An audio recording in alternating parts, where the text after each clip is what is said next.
10, 9, 8, 7, 6, 5, 4, 3, 2, 1. Happy New Year!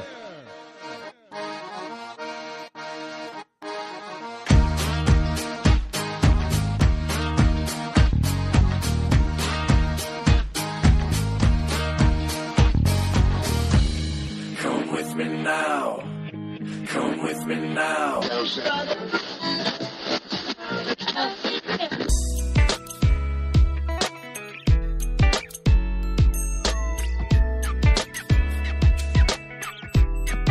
Hi, everybody. It's New Year's Eve. Happy New Year.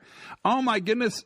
16 is out the tubes and 17 is on its way. Are you ready for this? Are you ready for what's about to happen? Are you ready? Could you possibly be ready? Could you ever be ready for another trip around the sun? Because that's where we're going, babies. That's where we're going. Another trip around the sun. This is the end of the year recap. This has been a pretty crazy year, really, on the podcast. It's been crazy for me all the way around. I traveled about 370,000 miles this year. I have no idea how many nights I spent in a hotel.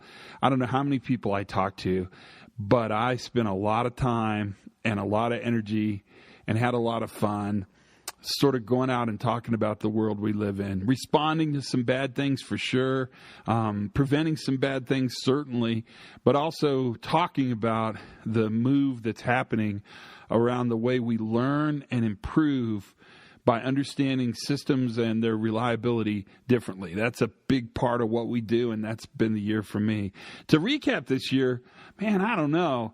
My goal for 2016 was to take it slow.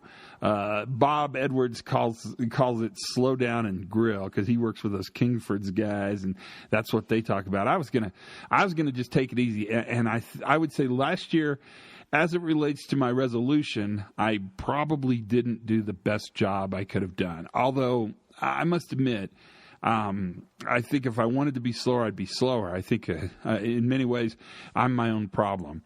You remember a couple years ago, I did the Year of Gratitude, where I really exercised and thought consciously as much as I could about being grateful. That was an amazing year. One year I spent a year and I tried to buy somebody lunch every day.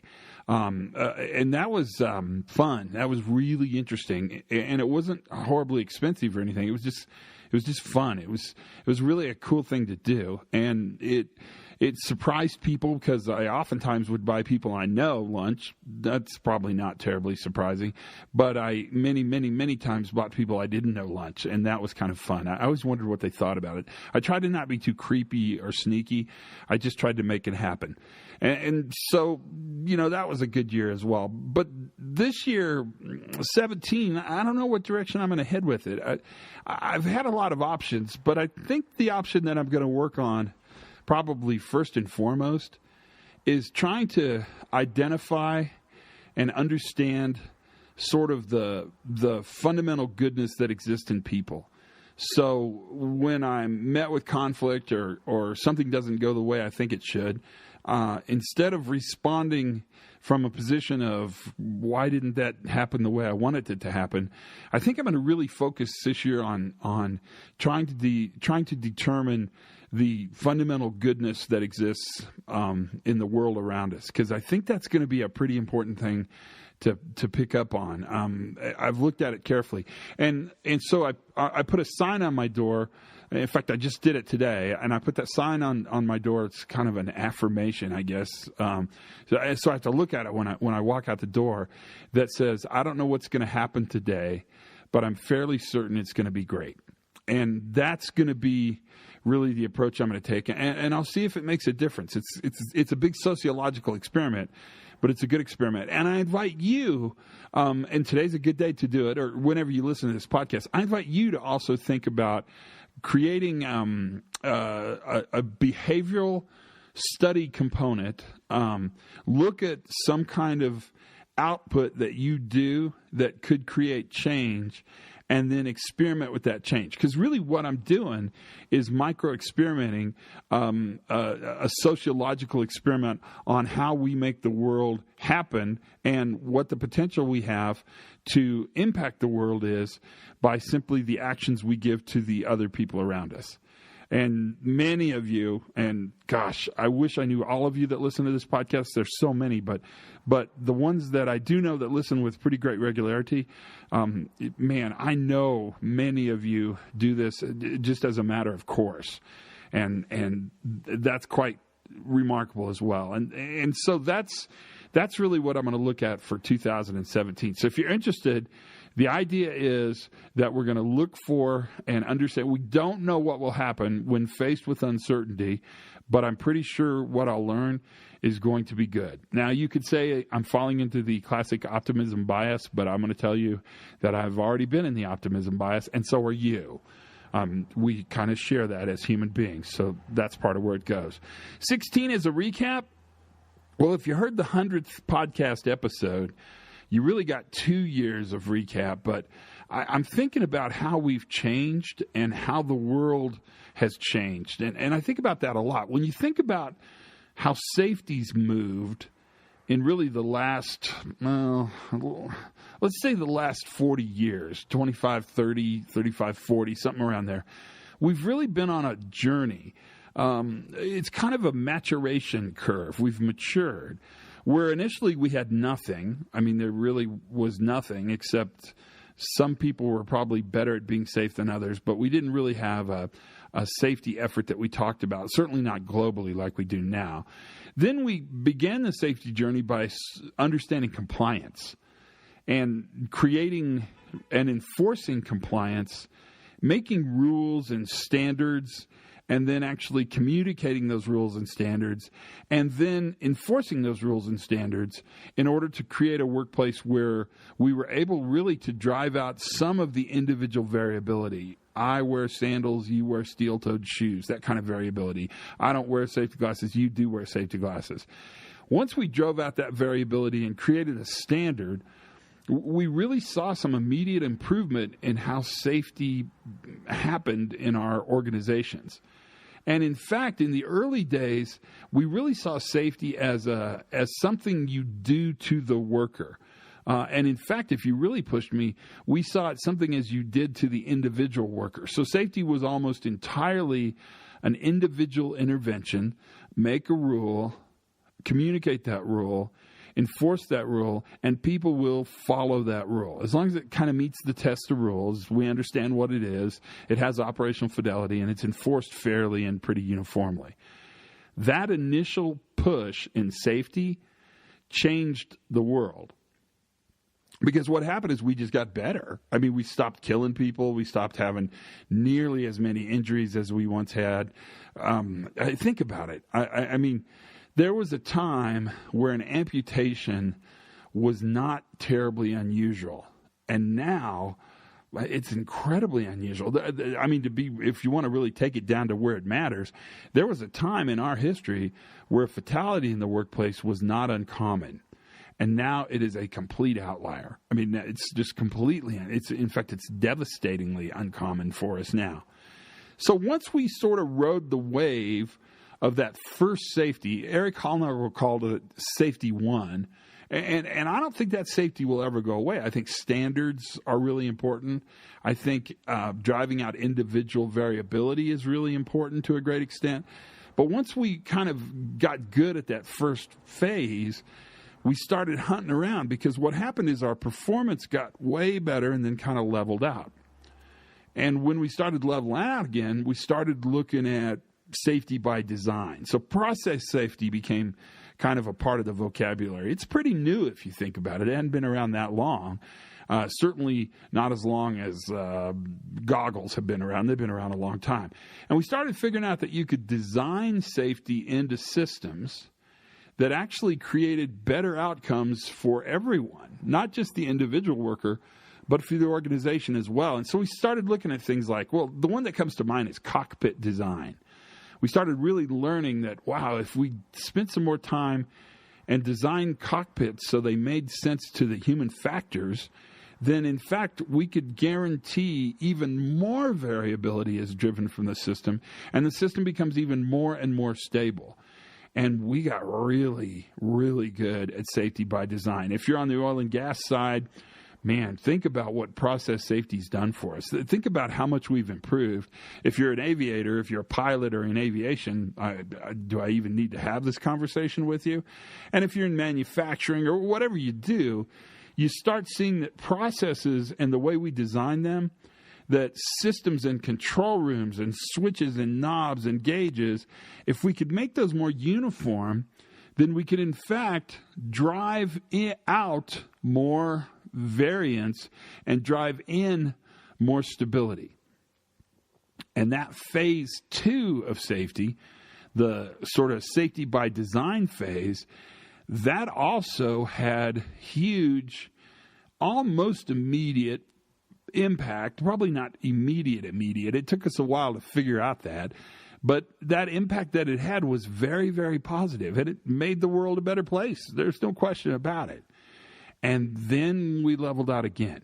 And that's kind of where we are now on this journey. Because now, really, when you look at your reportability to whatever government regulatory agent you report to, or whatever board of directors you report to, if you look at your days away number and your total case numbers, they're probably pretty low and getting lower.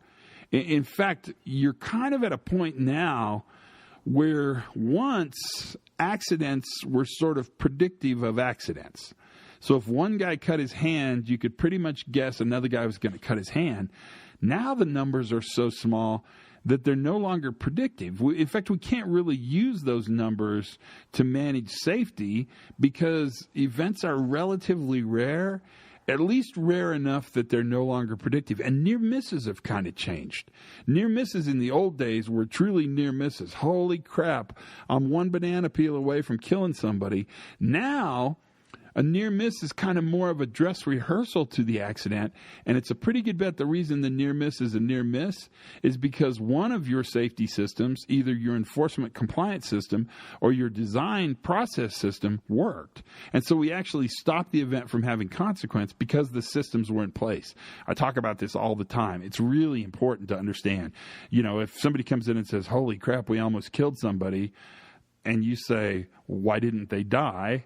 And they'll say, well, because they had the right PPE on, they were standing behind a shield, they were appropriate distance away, and the right protection was in place.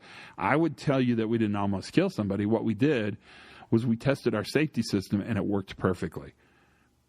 That new place, that kind of third place, if you go from compliance, or Eric calls it safety 1, that's the first place. Safety by design or process safety, that's kind of the second place.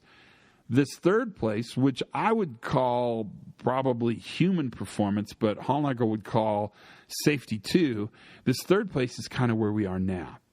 And that's the journey we're on, really, as kind of a future driver for us.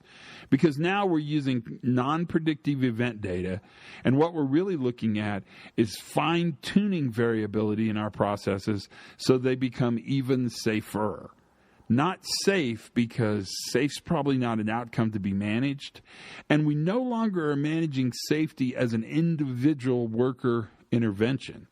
So we don't do safety to the workers. In fact, what shifted is where once the workers were the thing we were trying to fix, now the workers actually are the key to actually fixing the process. So the workers kind of have flipped, and what's changed is not the workers, or really not even us. What's changed is that the way we look at safety has matured. The cool question, and it is kind of the New Year's Eve special, so I can say this. The cool question is, I wonder where it's going to go next. I mean, I'm really curious where it's going to go next because I'm very interested. Personally, I've got a book that's coming out very soon on fatalities because I would suggest fatalities, which may be the next thing we look at, don't fall into the Safety 1 program, don't fall into process safety, and don't really follow into human performance. They sort of are kind of their own thing. And doing safety harder doesn't mean we won't kill people. I think fatalities truly are outliers. They're anomalies. Kind of the Nassim Taleb black swan idea. There, even though in Australia I know that the black swan is not that interesting because you actually in Perth you can see a black swan, so they're not that rare. But in his metaphor for rareness, really those fatalities become these outlier events that are kind of non-predictive and really are just anomalies statistically to the way we operate our facilities. That little history lesson, maybe that wasn't a history, that little discussion that has some history but mostly points us towards the future, that's what we ought to be thinking about in 2017. Where will we go and what's next? Is doing the same things harder going to actually take us to a different place? We still have to do the things we do, but are they now sufficient enough to actually take us to a place where we don't kill people, or we don't have amputations, or we don't have the odd injury? And that is our challenge. That's always been our challenge. But when you chunk it up, deconstruct it, if you were, that challenge is a little more palatable. Is that the word I want? It's a little less Herculean and a little more systemic. If you're an engineer listening to this podcast, and I know you're there, that's a little helpful hint because it sort of shows us an arc, if you will, of where we're progressing in the way we think. In a way, this is kind of a safety renaissance. You've been a part of it. We've all been a part of it. We're lucky to be here. We probably didn't do it, but we were there to have those conversations and to be those early Renaissance thinkers about how to change the way we look at and understand safety. I don't know what's going to happen next. I really don't know, but I'm pretty sure it's going to be cool. And now you can kind of see why that is what I'm using as my theme for next year. If you think about life as a journey and the notion of maturing, aging, although I hate to say that, but maturing and developing, growing and improving, safety is very similar to us. It started out taking baby steps. It moved to sort of looking at the safety of the nursery. And now we're maybe toddlers stepping out and understanding more and more and more. That's probably enough. We could spend a lot of time, but it's New Year's. What we ought to be doing is looking for a nice meal, a group of friends, family, hanging out with people, wearing goofy hats, and standing up, singing Auld Lang Syne, songs like that, and bringing in another opportunity to hang out with each other. Because ultimately what we have at the end of the day is just each other. That's it. There's not much more to it. You know, you could have a ton of money and a big car and a cool house, but all of that's relatively temporary, right? I mean, it just is. All we ultimately have in this life is just the opportunity to be with each other. And I'm proud of what you've done, because what you've done is made a workplace where people really can go home at night and be with their family and their people and hang out and have fun. And you can go home at night and be with your family and your people and hang out and have fun. And come back in then the next morning and do it all again. As an organization, what we do is face uncertainty every single day. But we do it in a way where we're constantly managing that uncertainty by managing the variables we can manage step by step, piece by piece, paso y paso. That is what we do as safety managers, as safety leaders, as resilience leaders, as reliability people. Whatever you do, a pilot, doctor, nurse, whatever you do, you help the organization face uncertainty as smartly as they possibly can. The power we have is in the ability to manage variabilities, conditions, if you will, variabilities that exist along the way. We won't manage accidents, What we manage is safety as a capacity, as a method, as the way by which we do the work we do. That is the Pre-Accident Podcast, the final, ultimate episode of 2016. For sure, do me one huge favor. Have a great 2017. Try to learn something new every single day. Have as much fun as you possibly can. And for goodness sakes, be safe. Come with me now. Come with me now.